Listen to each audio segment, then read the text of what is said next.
احباب کو پہلے تمام خدام کو پہلے ایک لنک بھیجیے گا تھا جہاں کافی سارے سوالات آپ لوگوں کے شروع ہو گئے ہیں، اور پہلے میں درخواست کروں گا آپ سب سے کہ ان کو کور کریں، لیکن اگر جو حاضرین اس وقت شامل ہیں آن لائن بھی اور یہاں پہ بھی، اگر آپ کے ذہن میں کوئی کوشچن ہو تو آپ وہ یہاں پیپر سرکولیٹ کر دیتے ہیں، اگر کسی نے اور سوال کرنا ہو تو لکھ کے کر سکتے ہیں۔ آن لائن بھی جو لوگ بیٹھے ہوئے ہیں وہ دیکھ کے اپنا کوشچن بھیج سکتے ہیں تاکہ اگر ٹائم ہوا تو وہ شامل کر دیا جائے گا۔ میں درخواست کروں گا میرے امام صاحب سے کہ وہ تشریف لائیں اور جو سوال آئے ہیں ان کا جواب دیں۔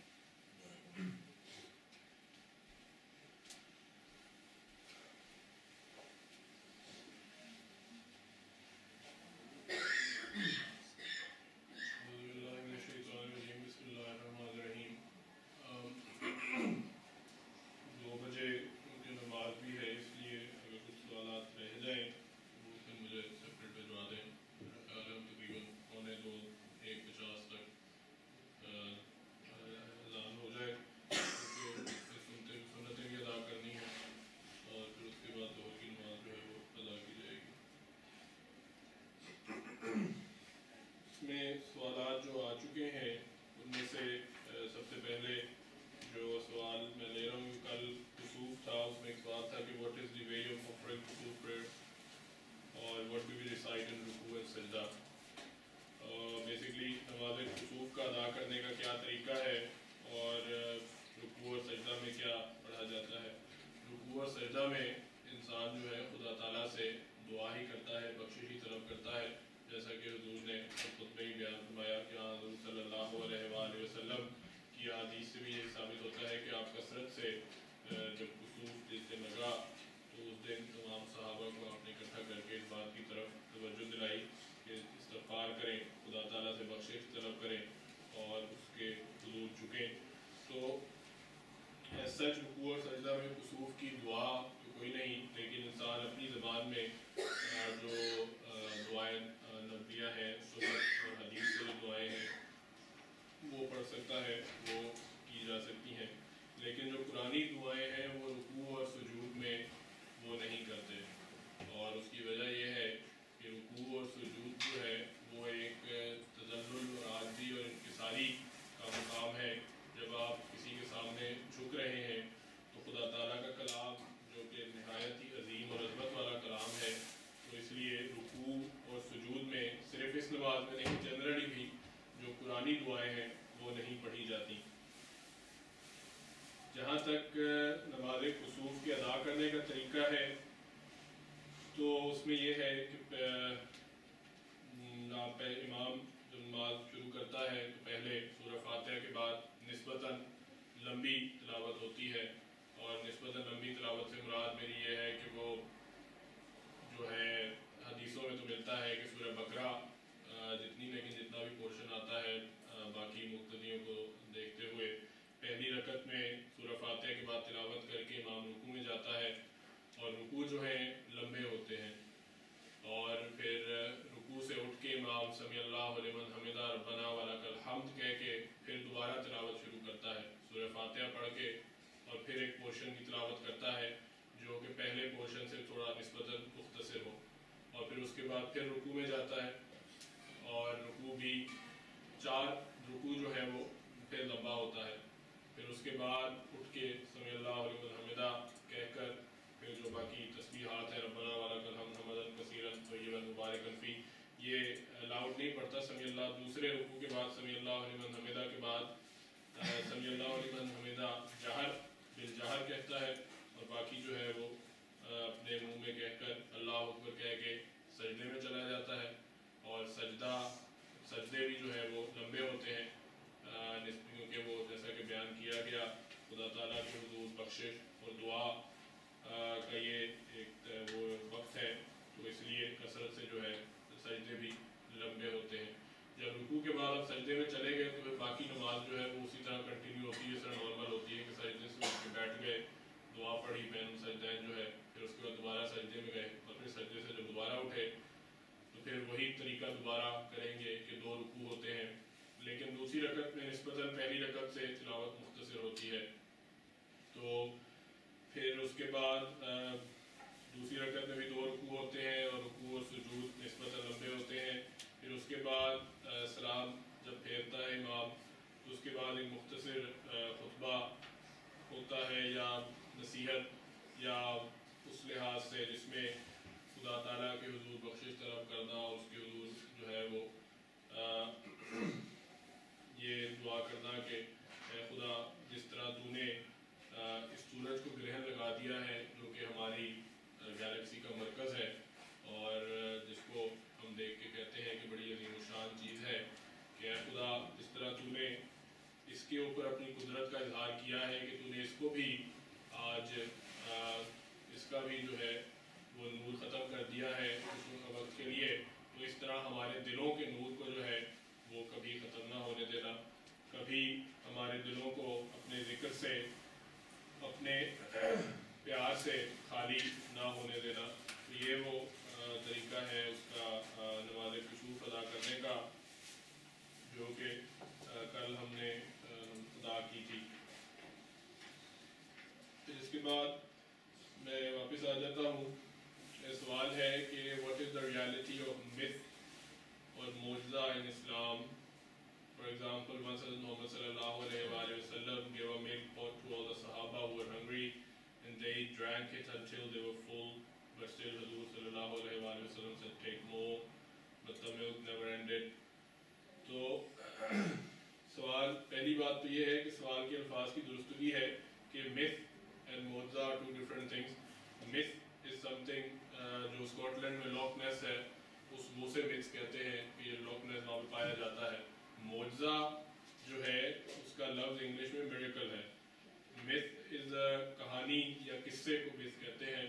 معجزے کو کہانی قصہ نہیں، وہ خدا تعالیٰ کے فضلوں سے جو ظہور پذیر ہوتا ہے اس کو کہتے ہیں۔ جہاں تک معجزے کا سوال ہے تو جلسے کے دنوں میں بھی یہ سوال کیا گیا تھا، اس میں ایک بات یاد رکھنے والی ہے کہ معجزات دو قسم کے خدا تعالیٰ دکھاتا ہے۔ ایک تو ایسے معجزات ہیں جہاں انسان کو ابھی اس بات کا علم نہیں دیا گیا ہوتا، جیسے کہ آیت الکرسی میں جو خدا تعالیٰ نے فرمایا ہے کہ وہ اپنے علم میں سے لوگوں کو اتنا حصہ دیتا ہے جتنا وہ چاہے۔ تو اس کی ایک مثال تو یہ ہے کہ حضرت عیسیٰ علیہ السلام کی جب پیدائش ہوئی تو اس وقت یہ بات جو ہے ایک انوکھی سی بات تھی کہ بن باپ بیٹے کا پیدا ہو جانا، اور اس وقت کے لیے یہ معجزہ تھا۔ لیکن اس دور میں جب وہ بات کلیئرفائی ہو گئی کہ یہ پاسبل ہے، سائنٹیفکلی پاسبل ہے، تو وہ معجزہ جو ہے انسان کو اس طرح سے سمجھ آ گیا۔ یہ ایک طریقہ ہے جو بعد میں خدا تعالیٰ جب علم دے دیتا ہے تو وہ انسان کو اس کی سمجھ آ جاتی ہے۔